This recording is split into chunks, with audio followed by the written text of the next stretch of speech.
Bismillahirrahmanirrahim. Assalamualaikum warahmatullahi taala wabarakatuh. Salam sejahtera dan selamat petang pada seluruh rakyat Malaysia. Bersama dengan saya adalah Datuk Dr. Nur Hayati Rusli dan Dr. Hisham Shah. Kementerian Kesihatan Malaysia ingin memaklumkan bahawa pada hari ini bilangan kes yang sembuh daripada jangkitan COVID-19 adalah sebanyak 1,129 kes. Ini menjadikan jumlah kumulatif kes sembuh sepenuhnya dari jangkitan COVID-19 adalah sebanyak 100,578 kes, iaitu bersamaan dengan 80.2% daripada jumlah keseluruhan kes.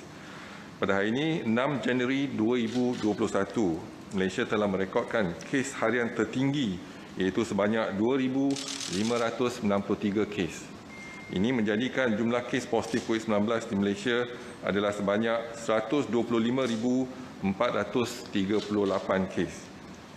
Oleh itu, jumlah kes aktif dengan boleh jangkitan COVID-19 adalah sebanyak 24,349 kes.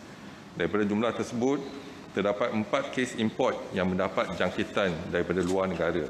Manakala penularan COVID-19 dalam negara pula adalah sebanyak 2,589 kes.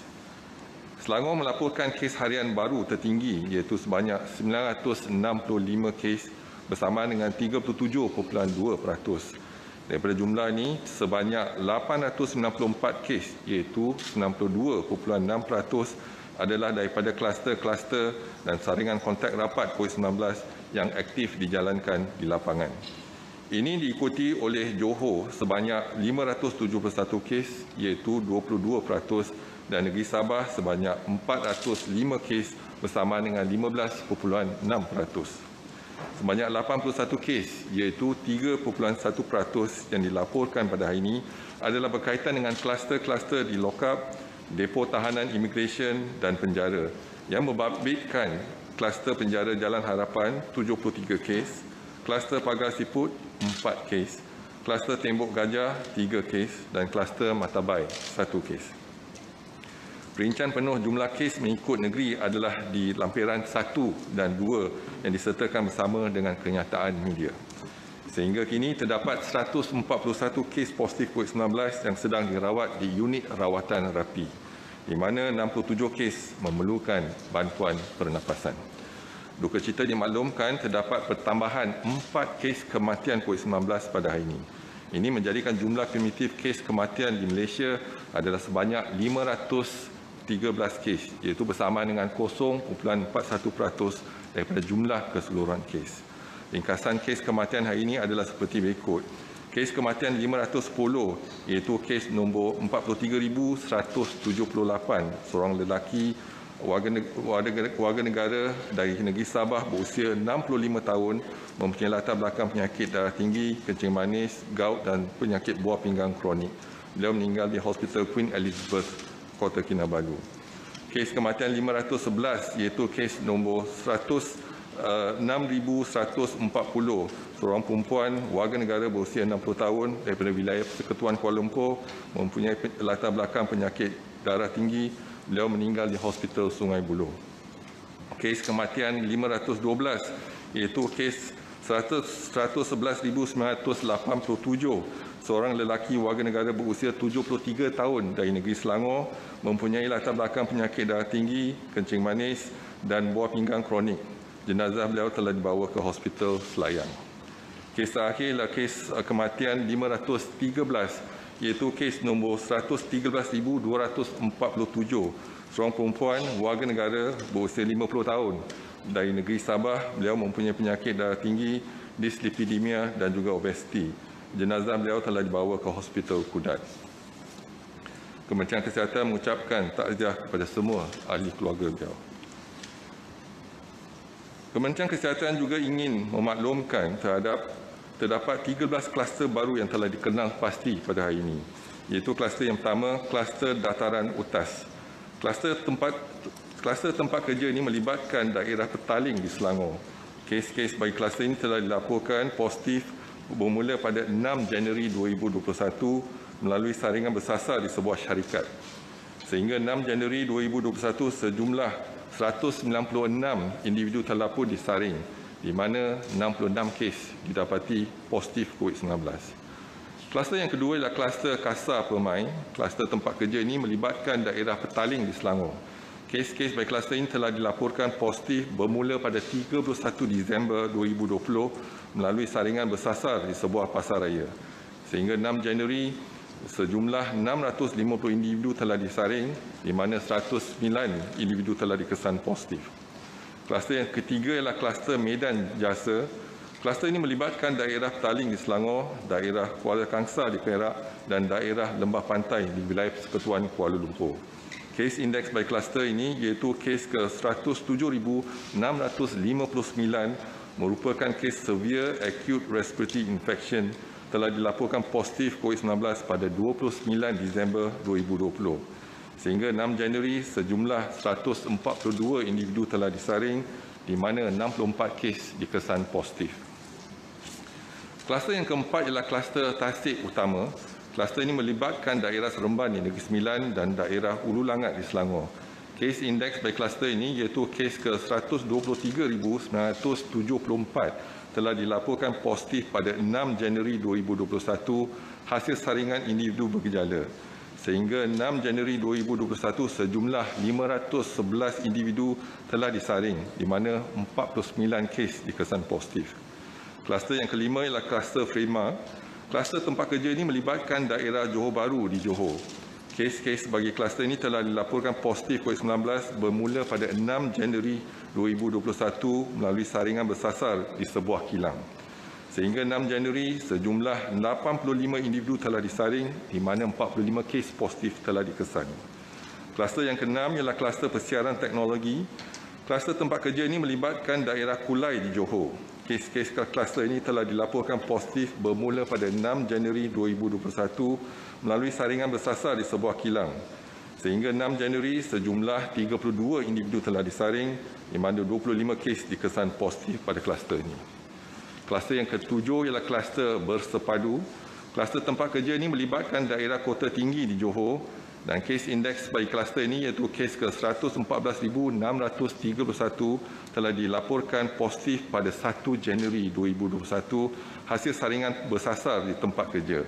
Sehingga 6 Januari, sejumlah 172 individu telah disaring, di mana 21 kes telah dikesan positif. Kluster yang ke-8 ialah kluster Jalan Padu. Kluster tempat kerja ini melibatkan daerah Johor Bahru di Johor. Kes indeks by kluster ini iaitu kes ke 118,692 telah dilaporkan positif pada 3 Januari hasil saringan individu bergejala. Sehingga 6 Januari, sejumlah 151 individu telah disaring, di mana 17 kes dikesan positif. Kluster yang ke-9 ialah kluster Kampung Pitas. Kluster tempat kerja ini melibatkan daerah Kalabakan dan Tawau di Sabah. Kes indeks by kluster ini iaitu kes ke 115,262 telah dilaporkan positif pada 2 Januari hasil saringan individu bergejala. Sehingga 6 Januari 2021, sejumlah 149 individu telah disaring, di mana 72 kes positif telah dikesan. Kluster yang ke-10 ialah kluster ikan emas. Kluster tempat kerja ini melibatkan daerah Ceras di wilayah Persekutuan Kuala Lumpur. Kes-kes baik kluster ini telah dilaporkan positif bermula pada 6 Januari melalui saringan bersasar di sebuah syarikat. Sehingga 6 Januari, sejumlah 43 individu telah disaring, di mana 35 kes telah dikesan positif pada kluster ini. Kluster yang ke-11 ialah kluster Kayuh. Kluster tempat kerja ini melibatkan daerah Titiwangsa, Kepong dan Lembah Pantai di wilayah Persekutuan Kuala Lumpur. Kes indeks by kluster ini iaitu kes ke 121,936 telah dilaporkan positif pada 5 Januari 2021 melalui saringan kontak rapat. Sehingga 6 Januari, sejumlah 112 individu telah disaring, di mana 11 kes positif telah dikesan. Kluster yang ke-12 adalah kluster Jalan Seputih. Kluster tempat kerja ini melibatkan daerah Lembah Pantai di wilayah Persekutuan Kuala Lumpur. Kes-kes bagi kluster ini telah dilaporkan positif bermula pada 6 Januari melalui saringan bersasar di sebuah restoran. Sehingga 6 Januari, sejumlah 25 individu telah disaring, di mana 18 kes dikesan positif COVID-19. Kluster yang terakhir adalah kluster anak air. Kluster ini melibatkan daerah Melaka Tengah dan Jasin di Melaka. Kes indeks by kluster ini iaitu kes ke 114,997 telah dilaporkan positif pada 1 Januari 2021 hasil saringan individu bergejala. Sehingga 6 Januari, sejumlah 150 individu telah disaring di mana 14 kes positif telah dikesan. Kementerian Kesihatan ingin menasihati orang ramai agar terus patuhi saranan serta nasihat-nasihat kesihatan yang sering ditekankan. Elakkan 3S iaitu elakkan kawasan yang sesak, elakkan kawasan yang sempit dan elakkan sembang dengan jarak yang dekat. Amalkan 3W iaitu amalkan wash, wear dan warn. Patuhilah kepada SOP sebagai norma baru.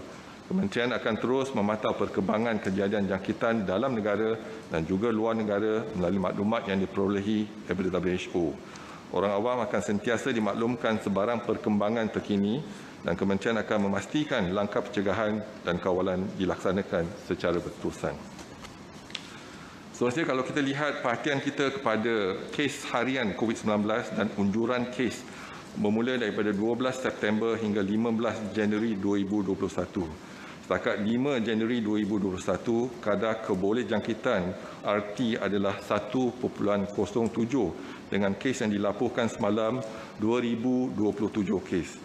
Pada hari ini, 2,593 kes telah dilaporkan iaitu melebihi kadar RT 1.1 yang dengan unjuran 1,883. Jadi kita jangkakan mungkin RT telah meningkat kepada 1.2 ataupun lebih.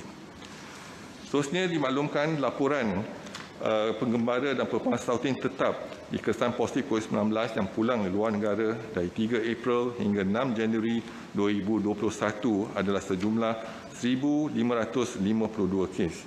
Pada hari ini ada 4 kes import dilaporkan iaitu masing-masing 1 kes yang pulang dari Indonesia, Singapura, Afrika Selatan dan Ivory Coast. Setakat 6 Januari 2021, sejumlah 561 kluster telah dilaporkan dan 309 kluster telah pun tamat pemantauan untuk tempoh 28 hari, termasuk 3 kluster pada hari ini. Iaitu kluster yang pertama ialah kluster Kobena di Johor Bahru dan Kulai, melibatkan 43 kes, iaitu 42 warga negara dan 1 bukan warga negara dan 1 kes kematian. Dimaklumkan juga kluster Menggetil di Kelantan melibatkan 92 kes, semua warga negara dan 1 kes kematian. Dan yang terakhir adalah kluster UD SS2 di Petaling, Selangor melibatkan 16 kes iaitu 6 kes warga negara, 10 kes bukan warga negara dan tiada kes kematian. Dan dimaklumkan laporan kluster COVID-19 yang aktif di Malaysia sehingga 6 Januari 2021 adalah sejumlah 252 kluster, iaitu termasuk 13 kluster baru yang dilaporkan pada hari ini. Kluster yang pertama ialah kluster Seri Lanang, iaitu di Selangor.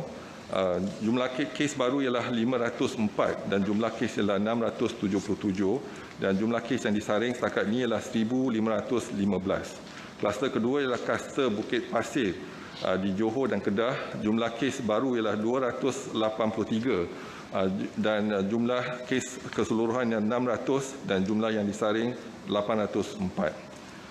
Kluster Teratai masih ada pertambahan 85 kes dan jumlah kes setakat ini ialah 6,374. Jumlah yang disaring setakat ini ialah 9,445. Kluster yang keempat ialah kluster penjara Jalan Harapan iaitu penjara di Sungai Buloh. Ada pertambahan 73 kes menjadikan jumlah kes 2,700 dan jumlah individu yang disaring setakat ini ialah 5,936. Seterusnya ialah kluster Beringin, masih ada pertambahan 66 kes, jumlah kes ialah 1,244, jumlah individu disaring setakat ini ialah 17,810. Dan kluster Dataran Utas di Petaling masih ada pertambahan 66 kes iaitu kluster baru dan jumlah yang disaring setakat ini ialah 196. Kluster Kampung Pitas ada pertambahan 65 kes, jumlah kes ialah 72, jumlah yang disaring 149. Kluster Jalan Perindustrian di Kulai, Johor ada pertambahan 64 kes, jumlah kes 366, jumlah yang disaring setakat ini ialah 1,126. Kluster Kasar Permai di Petaling, Selangor masih ada pertambahan 56 kes. Jumlah kes ialah 109. Jumlah yang disaring 650. Kluster FEMA di Johor Bahru, Johor ada pertambahan 45 kes. Dan yang ini merupakan kluster baru dan juga jumlah kes ialah 85. Kluster ikan mas iaitu di Ceras, Kuala Lumpur ada jumlah kes yang telah dikesan ialah 35. Jumlah yang disaring ialah 43. Kluster tapak bena di Jalan Stadium ada pertambahan 28 kes, jumlah kes adalah 673. Jumlah yang disaring adalah 1,375. Kluster wawasan Gading di Batu Pahat ada pertambahan 27 kes, jumlah kes 42, jumlah disaring 244. Kluster persiaran teknologi di Kulai ada pertambahan 25 kes, iaitu kluster baru dan juga jumlah yang disaring setakat ini 32. Kluster tasik utama ada pertambahan 20 kes menjadikan jumlah kes 49, jumlah disaring 511. Kluster jalan seputih di Lembah Pantai, jumlah kes setakat ini adalah 18, jumlah yang disaring 25. Kluster bersepadu di Kota Tinggi ada pertambahan 11 kes, jumlah kes 21 dan yang disaring adalah 172. Kluster Halban ada pertambahan 8 kes, jumlah kes adalah 157, jumlah yang disaring 557. Kluster Jalan Rasah ada pertambahan 8 kes, jumlah kes 41, jumlah disaring 62. Kluster Manik ada pertambahan 7 kes, jumlah kes 39, jumlah disaring 234. Kluster Padu di Johor Bahru, Johor ada pertambahan 7 kes, jumlah kes 17, jumlah disaring 151.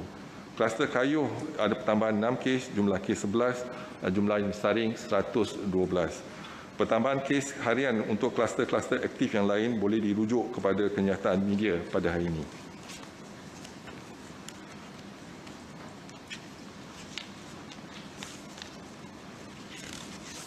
Seterusnya dimaklumkan laporan kapasiti harian 66 makmal COVID-19 di seluruh negara yang menjalankan ujian RT-PCR pada 5 Januari 2021 adalah sejumlah 60,003 ujian. Semalam kita berjaya menjalankan 36,086 ujian RT-PCR bersama dengan 60%. Juga dimaklumkan laporan kapasiti harian 5 makmal COVID-19 di negeri Sabah yang menjalankan RT-PCR pada 5 Januari adalah sejumlah 2,850. Semalam ke-55 makmal di negeri Sabah berjaya menjalankan 3,242 ujian RT-PCR bersama dengan 114%. Juga dimaklumkan laporan jumlah kumulatif ujian RTK antigen seluruh negara setakat 5 Januari adalah 942,743 ujian. Daripada jumlah tersebut, 19,864 ujian RTK antigen adalah positif iaitu bersama dengan 2.1%. Juga dimaklumkan laporan jumlah kumulatif ujian RTK antigen di negeri Sabah sahaja setakat 5 Januari adalah 320,577 ujian. Daripada jumlah tersebut, 12,378 ujian adalah positif COVID-19 bersama dengan 3.9%. Jadi dapat kita rumuskan pada hari ini adalah kes yang tertinggi pernah dicatatkan di negara kita iaitu 2,593 kes dengan 13 kluster baru, 3 kluster telah tamat tempoh pemantauan untuk 28 hari dan juga 4 kes kematian.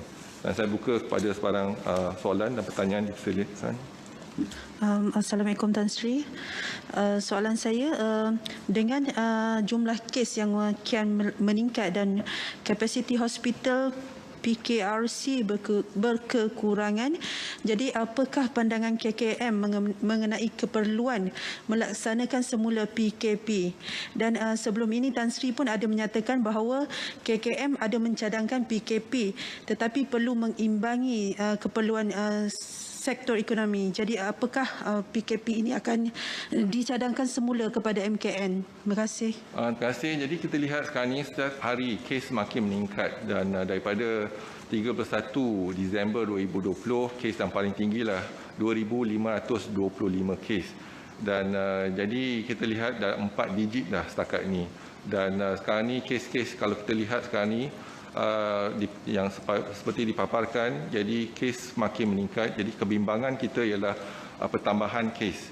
Dan kes kategori 1 dan 2 yang tiada gejala dan juga ada gejala ringan, itu kita tempatkan, biasa dia kita tempatkan di PKRC. Dan sekarang ni PKRC pun hampir penuh.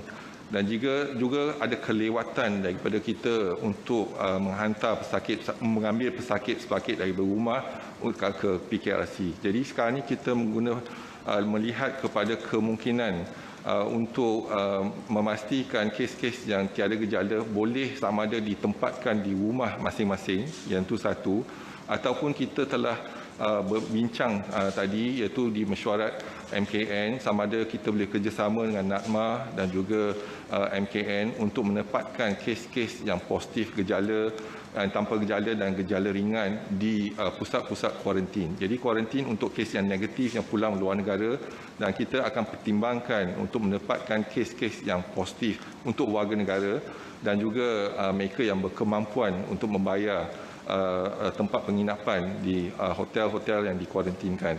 Jadi mungkin PKRC akan digunakan untuk kuarantinkan pekerja-pekerja asing yang tiada tempat yang sesuai untuk diasingkan di penginapan mereka. Jadi inilah satu keutamaan yang kita telah bincangkan dan mungkin kita akan laksanakan. Jadi mungkin juga ada kelewatan untuk kita mengambil pesakit yang positif dari rumah ke hospital ataupun PKRC, tetapi kalau pesakit tersebut telah pun tamat tempoh 10 hari, dinasihatkan pesakit tersebut untuk menghubungi PKD, Pejabat Kesihatan Daerah, untuk kita ambil tindakan selanjutnya. Itu yang pertama. Yang kedua, sekarang ini memang kebimbangan Kementerian Kesihatan melihat pada trend terkini, situasi semasa, kes-kes makin meningkat. Jadi kita juga berbincang apakah tindakan-tindakan yang perlu kita laksanakan. Yang pasti tindakan-tindakan ataupun strategi yang kita laksanakan pada 14 Oktober hingga kini, walaupun kita dapat mengelakkan lonjakan kes secara mendadak kepada 4 juta contohnya, tapi kita tak berjaya untuk menurunkan lagi kes, iaitu R0 masih 1.1 dan meningkat 1.2 dan sebagainya. Kita tak berjaya untuk turunkan kepada 0.5.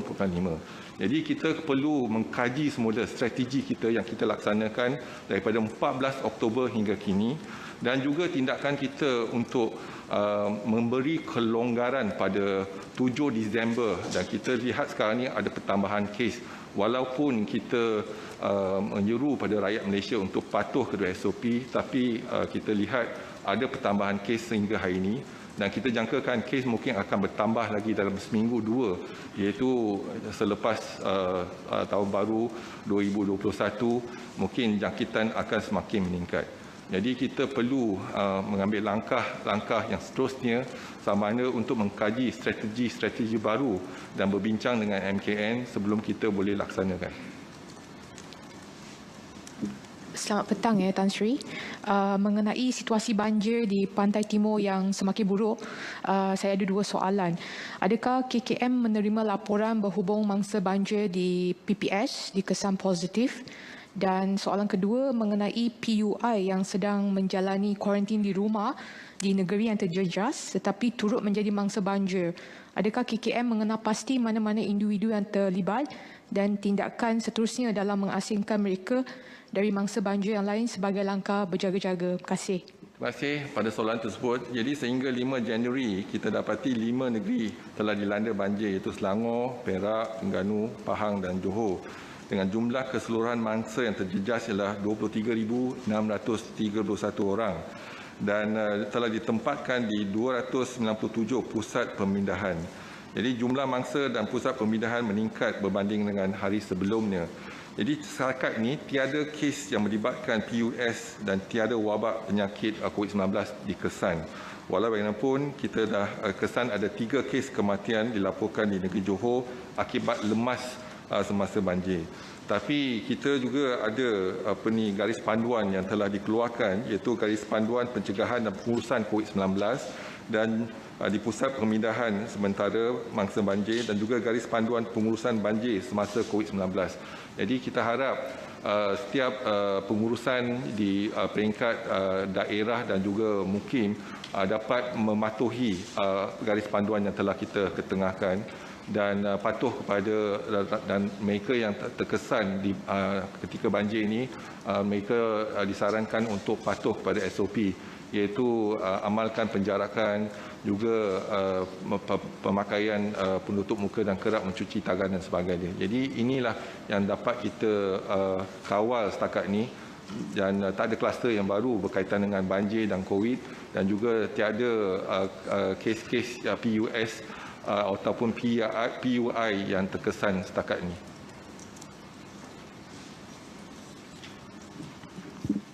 Good evening, Doctor. I have two questions today. My first question is on the PKRC. As you mentioned, with the new strategies, but right now we're hearing from COVID patients who are there right now that there's some issues with the food safety, some issues with some people are not getting the attention that they need, and also contact tracing.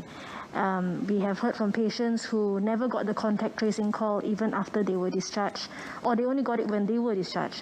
So just wondering, what is KKM going to do to address some of these delays perhaps and some of the issues at the PKRC? That's the first question. Okay, thank you very much. When you see we have cases, increased load of patients, obviously the quality of care will deteriorate. So this has been a few PKRC has been reported in terms of the food, in terms of the services, in terms of the hygiene, and etc. But nonetheless, this is a very challenging time for Ministry of Health to manage a large number of patients, for example. But we are not doing it on ourselves, so we are working closely with NATMA, MKN, and etc. So we hope that we can improve the situation. Certainly it can, but give us time for us to look into the logistics, and also we are looking seriously to consider other options. For example, if the PKRC mainly for foreign workers, and perhaps the local, we can actually place them in our quarantine center in the hotel, just like what we did for PUI and etc. Coming back from overseas, returnees from overseas, that we have done that. So we are working closely with NAMA to sort the problem out. So, but nonetheless, our concern is the cases are increasing now.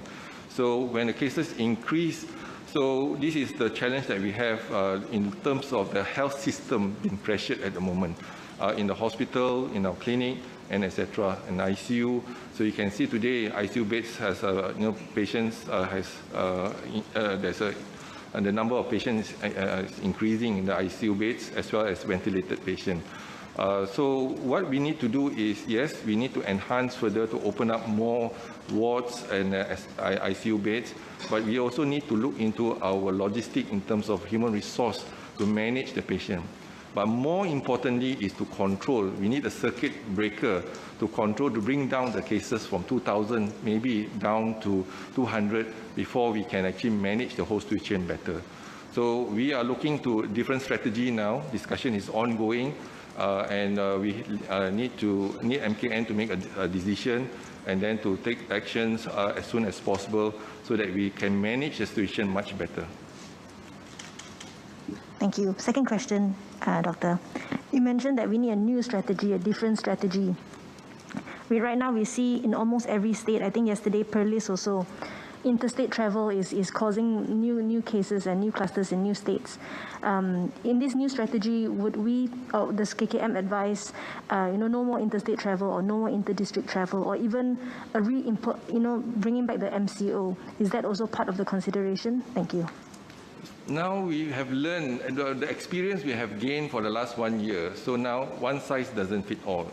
So now we look into the status 14 days cases in the states. For example, we have a red zone, we have orange zone, we have a yellow zone, also we have a green zone. For the green states, for example, Perlis, and also we consider Sarawak, perhaps we also need to protect. So the protection is important. Likewise, you can see what has been done in Sarawak. Those returnees or even visitors to Sarawak, they will be tested, they will be quarantined, and then before they're allowed to join the community. So I think that is a strategy we are looking at. That means we have 6 strategies in place. Number 1 is border control. Whether it's the international border, whether it's the interstate border, or even inter-district border. That's what Sarawak has done in the past, inter-district border control. And that's number one. So we need to tighten the border control. Second is that we need to look into our health system. If our health system is being pressured and we're at a breaking point now, so because cases are increasing every day, so we may not be able to accommodate patients in our facilities. So this is, and we are looking into how we can enhance our healthcare system. But the best is not only enhancing our healthcare system, that means ICU beds or ward beds and etc., but to reduce the load. So that's second. Then third, we are concerned about public health action, whereby we track, we test, we isolate, and then we treat, and also surveillance and etc. So when the patient's volume goes up, so the activity in terms of our intervention, in terms of contact tracing and all that, that was probably will be delayed or even will break down in terms of the public health intervention. And that's our concern. So that's the three things that we are trying to manage. The fourth is protect the vulnerable population. Like, for example, longhouses, orang asli. We have done that during the second wave. Now we are looking into, can we protect the community? Can we protect the Mukim district or even the state? State I mentioned, Perlis, Sarawak, and perhaps Terengganu as well. So that is our strategy for the protection. But we need the collaboration with all the public actually to come in to comply to the SOP. That's the fifth. And the final, the sixth, is actually to look into empowerment, public and community empowerment for them to comply to the SOP. So these are the strategies that we have. Now, looking into the cases now, and we need to re-look back again what we have done right and what we have done, probably not one size fits all. So we may consider red states and the green states differently in terms of strategy, rather than a whole nation, for example. So I think we are trying to finalize in terms of implementation, look into the cluster, look into the cases at the respective states before we take action.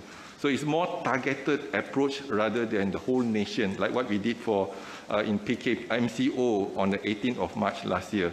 It was a whole nation. But now I think our strategy will change. We are more localizing and targeting in terms of the implementation. So discussion is ongoing, and it probably we will make some decisions as soon as possible.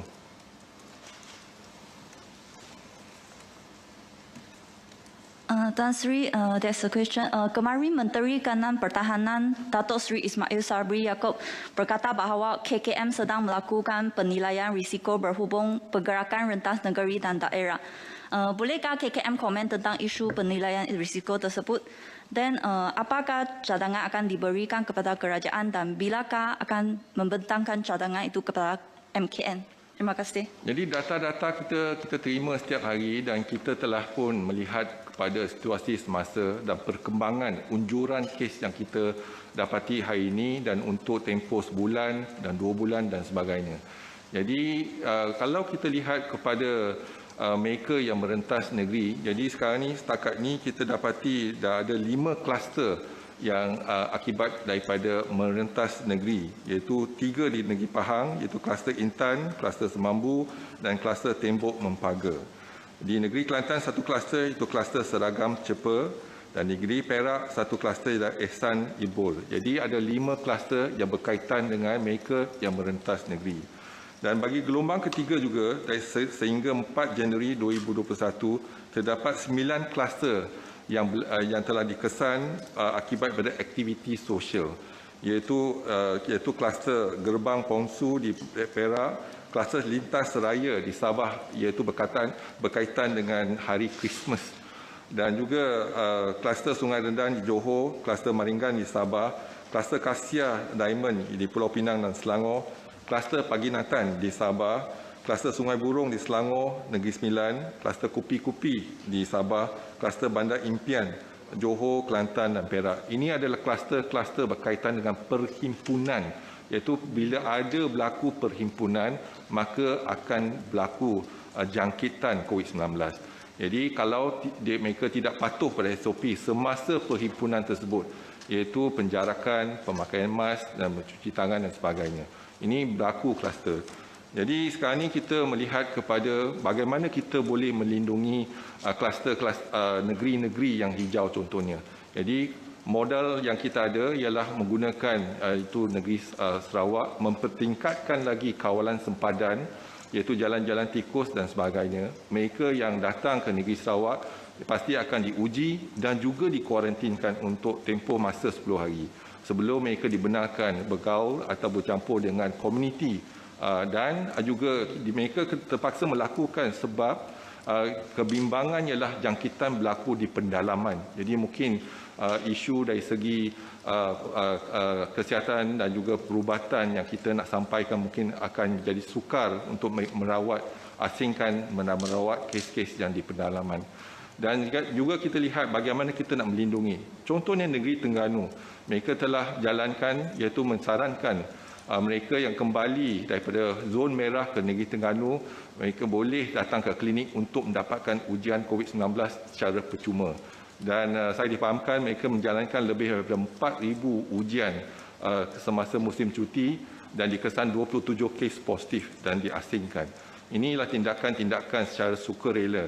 Dan juga kita sekarang ini melihat kepada negeri-negeri yang hijau dan juga yang kuning, bagaimana mereka boleh melindungi ataupun mengawal kes daripada meningkat. Ini yang penting. Tetapi daripada negeri-negeri yang zon merah, tindakan yang lebih drastik perlu dijalankan, iaitu mungkin kita akan jalankan tindakan yang lebih bersasar kepada negeri tersebut dan juga melihat kepada kluster-kluster di negeri tersebut sebelum kita boleh menjalankan.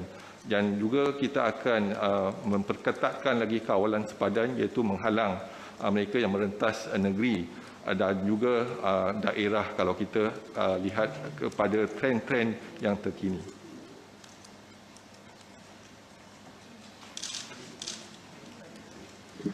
Hi, Doctor. Just one follow-up. You mentioned that you hope that these decisions can be made as soon as possible. This new different strategy. As the cases are going up, you mentioned the health system is breaking down. When can we expect this new strategy, or when does KKM think that we need this strategy? Yep. So the decision we have to make as soon as possible. So, but Ministry of Health will only advise, but the government will convene and make the right decision. I'm sure the wisdom is on looking into the data and all that. We will make the right decision. So I think we wait for the decision being announced by MKN. But as I said, one size doesn't fit all. So we need to strategize and look into the details of the targeted group and the targeted state and district. Then only we'll implement our strategy rightly so that the impact is high, reasonable cost and good outcome. So it's very difficult for us to strike a right balance between health and economy, between life and livelihood. So this is another consideration in terms of the economic impact. In terms of how much impact will we absorb, can we actually bring down the cases to the expected level in a shorter period of time? So I think this is something that we are looking into modeling. We are looking into certain discussion in terms of balancing between health and economy. Loss of balance means loss of life and loss of economy, so livelihood. So this is a big consideration, and the decision is not ours. The decision is by the government, and the discussion is ongoing. I hope that the wisdom, the government will lead and make the right decision at the right time. So kalau tak ada soalan lagi, sekali lagi saya ingin memperingatkan diri saya dan semua rakyat Malaysia untuk kita patuh kepada SOP. Kes-kes kita lihat setiap hari semakin meningkat. Jadi kita bergantung pada diri kita sendiri untuk patuh pada SOP, dan kalau tak ada urusan penting, sila duduk di rumah. Kalau ada urusan penting, pastikan kita patuh pada SOP dan kita jaga keluarga kita jaga masyarakat dan juga negara kita. Sekian, wabillahi taufik wa hidayah. Assalamualaikum warahmatullahi wabarakatuh.